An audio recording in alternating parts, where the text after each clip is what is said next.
Let me guess. You're painting a portrait of someone you really love or care about. Maybe it's your grandchild, your sister-in-law, your spouse. You admire expressive portraits, and you want your painting to feel alive, painterly, full of personality. But the second you start, something happens. You get tense, you start perfecting, you measure and remeasure, you smooth out your brushstrokes, and before you know it, your expressive painting looks photographic instead. All the life, the energy just seems to drain right out of it. This happens to me too, and to just about every artist who has come to me wanting to improve their portraits. When it comes to the paintings that really matter, that's when we tend to seize up the most, and the pieces look the least stylish and the most overworked. But the truth is, that tension you're feeling isn't about a lack of skill. It's actually just a sign that you care, and caring too much about the outcome is exactly what makes us tighten up our grip, both literally and metaphorically. So in this video, I want to help you to make that shift, the same one that I've helped hundreds of painters to make, from careful and overworked to confident, expressive, and painterly. That's what I'm going to be diving into today. But first, we have to know what that painterly style actually is. You know, the thing that you're wanting to work toward. I know for me, I've spent years looking at art and learning exactly what my paintings have to look like for me to feel satisfied with them. But if that's something you're not 100% sure on for yourself yet, grab my guide to finding your style. Okay, that was kind of a mouthful, but the idea is that I've put together a guide that is all about how do you figure out what style is you? What are you working toward? Go ahead and get that. It's going to help you to tailor everything that I'm talking about in this video to you specifically. So not only are we moving away from this one-size-fits-all photographic approach in your portraits that you're trying to move away from, but we're not moving you to some one-size-fits-all oil painting style either. This is going to be tailored to you, your taste, and your personality. So once you know what style you're actually working toward, tip number one, and I know this sounds daunting when you're painting portraits, but it is to work from life whenever you can. Now, before you click away thinking, Chelsea, I don't have access to models, hear me out. Because this isn't just about having a live person sitting in front of you. It's really about understanding what working from life teaches your eye. So when you paint from photographs all the time, every single edge decision has already been made for you by the camera. The hard edges are all the areas that are in focus. The soft edges are all the areas that are out of focus. Everything is predetermined. But when you work from life, your eye naturally sees softer, more interesting edges than any camera can capture, especially when you squint. And here's what changed everything for me. So when I paint from life, I physically can't noodle around for hours perfecting every detail. I only have the model for so long, or maybe I'm outside and the light's going to change, or my model is going to slowly sink into a more comfortable pose. You know, that pressure to work quickly because your reference is ephemeral, it gives you much greater permission to actually paint loosely and let go of the detail that you're so desperately holding on to with the hopes that it'll make the portrait feel more real. Some of my most expressive work has come from those time-constrained sessions where I could not overthink every brushstroke because I simply didn't have the time to. So even if working from a live model for portraits is something that you can't do often, or maybe you can't do that at all, but you could go out and paint plein air or something like that, try painting something from life regularly. Set up a still life, paint your cat while your cat is sleeping, maybe not while your cat's running around. Paint yourself in the mirror. You know, train your eye to see edges the way life presents them, not the way a camera flattens them. All right, now tip number 2. This one's hard to hear, but it is critical. And I say it because I know it's gonna make a huge difference for you. And that is avoid painting people you're emotionally attached to until you have established your own painterly style, and that is your default way of working. So here's what happens. Let's say you decide to paint your grandchild or your best friend, someone you really love. Suddenly, that painting you're about to make, you feel like it has to be perfect. It has to capture their exact likeness. It has to be frameable. It has to be something that would be worthy of giving as a gift. It has to be everything. And that pressure makes you seize up. So you start measuring and remeasuring, you smooth out your brushstrokes, you overwork every feature trying to get it, quote, just right. And before you know it, all the life drains out of this painting. I have watched this happen for students over and over. They will paint strangers beautifully, loose, confident, expressive, but the second they paint someone who matters to them, they tighten up completely and revert back to old habits. So I'm going to give you the same advice that I give my students. While you're developing your loose painting skills, prioritize working from references of people that you don't know that well. Paint actors, paint models who will pose for you, even like stock photos. Paint subjects where if it doesn't turn out perfectly or it doesn't look exactly like them, it doesn't matter. Because once you've trained yourself to paint loosely with subjects that don't carry that emotional weight, you can slowly start to bring those skills to the portraits that really do matter. But trying to learn loose painting and capture your loved one's likeness at the same time, that is setting yourself up for frustration. And I will say, as an extension of this doesn't just impact us when we're painting people whom we're really close to. It also impacts us when the stakes are really high for other reasons, namely painting commissions. So often I have students who decide to start working with me, and the very first painting they ask for my help on is a commission. And of course that makes sense, the commission is important. Where else would you want a trusted mentor's help? But the problem is that in these commissions, the exact same thing happens. The stakes are so high that you are bound to go to your tightest, most overworking, heavy habits that you possibly have within you.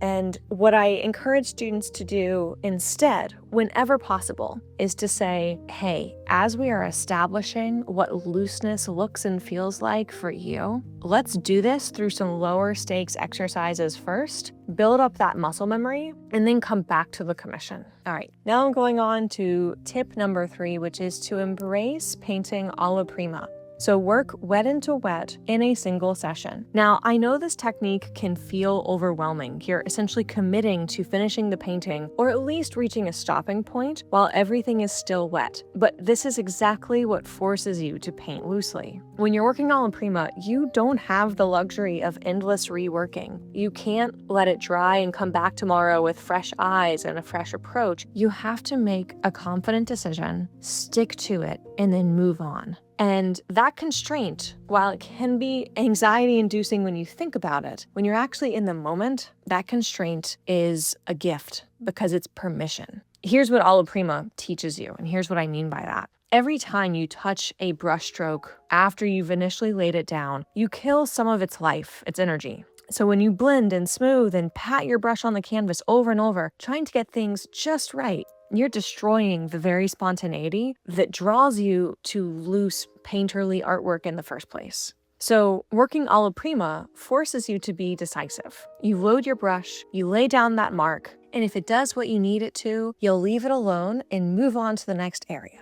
Now, this requires something important. You need to know what to expect from your materials. You need enough practice to understand how your paint behaves, how much to thin it, what brushes create which marks, and how wet paint interacts with wet paint. This takes time and repetition to learn. But once you have that experience under your belt, it really does become unconscious or intuitive. You stop overthinking every brushstroke and you become more decisive, and your paintings become looser and more alive as a result. All right, tip number 4, plan your painting before you ever touch brush to canvas. And then, and this is the critical part, stick to that plan. I know this seems counterintuitive. Like I was just talking about working alla prima. The topic of this video is working loosely, and shouldn't loose painting feel spontaneous and free? Well, yes and no. The painting itself should feel spontaneous, but that spontaneity comes from having a really clear intention that you can trust and stick to. So before I start on any portrait,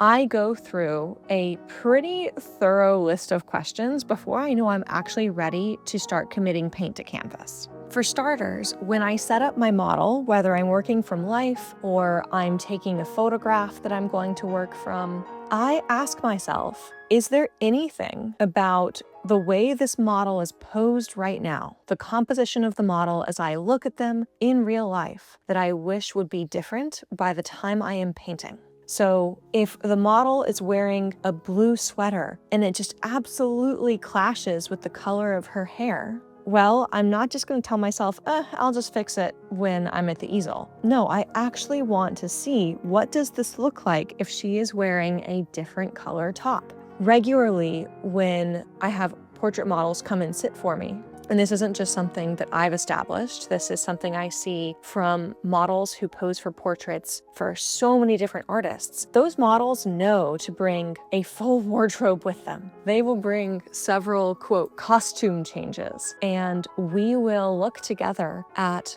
the environment they're surrounded by, the lighting of the environment that we're in, and we will make a decision together what really makes the most sense, what creates the kind of image that I'm looking to paint. In its simplest term, I kind of have this, filter or funnel that my compositions go through before I begin painting. At the early stages, I want the setup from life to look as close to my desired finished painting as it possibly can. Anything that I see that looks distracting or that just doesn't seem particularly aesthetic, I want to change that in the life setup to the furthest degree that I can accomplish. Then, if I am taking a photograph, I want to make sure that photograph bridges that gap between the setup from life and what I'm going to paint even further. So I'm going to make sure, for instance, that the photograph is cropped to a similar format that I want my painting to be in. So just to illustrate what I mean, if I want to paint this portrait in a landscape orientation, well, I better take a photo that is in that landscape orientation. This is going to help me to see how the composition looks when I have very clear boundaries around the edge of the model, which I don't get in real life. Next, if I'm going to take this into something like Photoshop, what can I do in Photoshop to, again, bring it even closer to my desired final outcome? That might involve things like taking photographs of brushwork from my previous paintings and actually building those into my plan for the background so I can visualize what this final piece will look like before I even begin painting.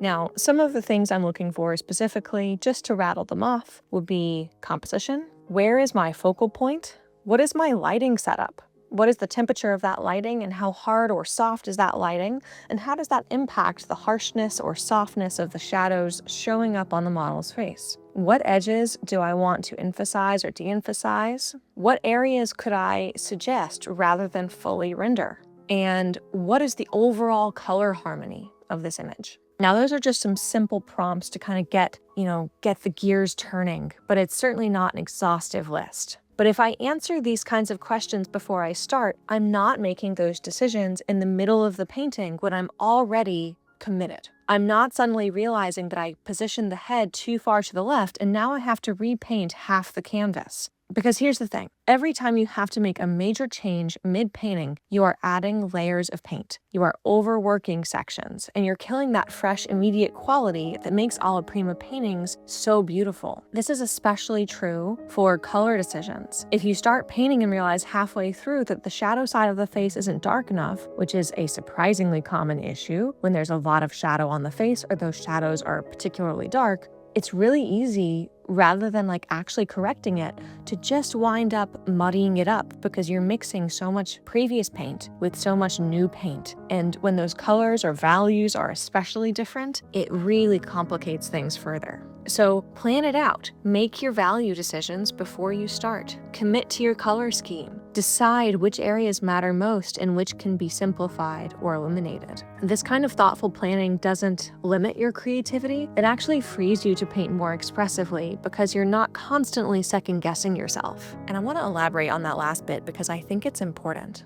I remember reading somewhere that the difference between the beginner and the master is that the beginner sees an endless sea of possibilities, whereas the master knows there are only so many choices. And the more I paint, the more mastery I could arguably be achieving, the more I see that clicking into place. I just see drawing value, color, and edges when I'm painting.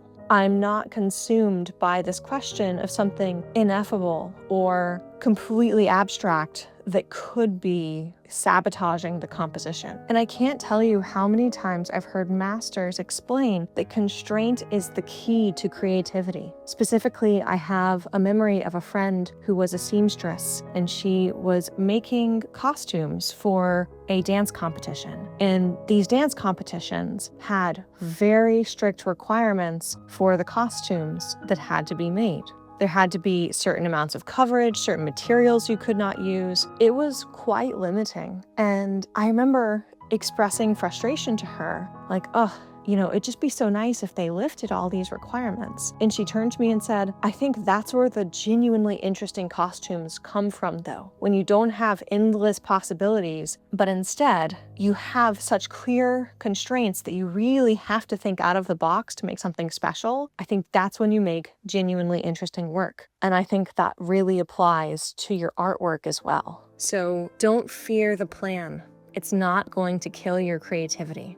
Embrace it. All right, and now to my final tip, and honestly, this is the biggest one for me. This had the largest impact, and that is to stand on the shoulders of the artists who are doing better than you. So specifically, study painters who have mastered loose, expressive brushwork. For me, that's a painter like John Singer Sargent. I am obsessed with how he abbreviates features, how he can suggest an eye with just a few calligraphic brushstrokes, how he renders an ear with loose, confident marks that somehow read as completely realistic when you step back. When I create a master copy, I'm not just trying to replicate what I see. I'm reverse engineering that artist's process. I'm asking questions like, how did they achieve this effect? Or what kind of brush would be necessary for this? Or was the texture of the paint on that brush different than the texture I'm using by default? What would the sequence of brushstrokes had to have looked like? You see, the masters essentially give you a shorthand for how to elegantly abbreviate features. They show you that you don't need to paint every single eyelash for the eye to read as realistic. You don't need to render every hair on the head for the painting to feel convincing. So, here's how I approach master copies so that you can get that same benefit in your own practice. So I start by choosing a painting that has a specific trait or quality that I want to develop in my own work. Maybe it's how Sargent tackles the eyes. Maybe it's Zorn's economy of color. Maybe it's Richard Schmid's beautiful edge control. And then I pick a section of that painting that best embodies that particular goal that I'm working toward. So I don't necessarily copy the entire painting. I will crop in so I can really zero in on the area that's going to get me the most benefit for the amount of time that I'm putting into this study. So I'll look specifically at the hair or the eyes. If I'm looking at a giant Sargent portrait, I am not going to go out and buy a 7-foot tall canvas. I'm going to get like an 8x10 canvas and just crop into the face. Then I go about trying to reverse engineer how the paint went down on the canvas and replicate that process start to finish. And then I start to think about replicating the specific marks that I see visible on that top layer of paint. And when I'm done with that section, I don't noodle. I trust that my marks, if they match the masters, they're working. And what's wild is how much this transfers to your own work. For me, after just doing 1 or 2 Sargent copies, I started seeing his shortcuts everywhere. I started understanding how to capture an eyebrow with just 2 beautiful brush marks. Or I started to understand how to suggest form with fewer, more confident strokes. I stopped overworking so much because I had visual proof that less can be more. And not only had I seen it, I had experienced it. So if you're serious about developing loose, expressive brushwork, pick a master painter whose style you admire and do some studies from that painter. Not just looking at their work, but actually giving yourself the benefit of creating and developing and feeling that muscle memory that's necessary to paint that way. You'll be amazed in not just what you learn, but just how quickly that muscle memory translates into your own paintings. Now, if you're sitting there thinking, okay, Chelsea, but I don't know which master painter I should be studying. I don't know what my paintings are supposed to look like. Or, I know of old masters, but how do I know whose style I should really be studying to get where I want to go? Well, that's exactly what my guide is helping you to discover. It'll help you to get crystal clear on what painterly work actually speaks to you, which artists embody that style, and what your paintings need to look like for you to be truly satisfied with them. The link to that guide is down in the description. And I would love to hear from you. What is your single biggest struggle when it comes to painting a stylish painterly portrait? Drop a comment below and let me know. I read every single one and they inspire my next videos. So who knows? Your question could be the one that I tackle in my next video. All right, I can't wait to see your comments. And until next time, happy painting, everybody.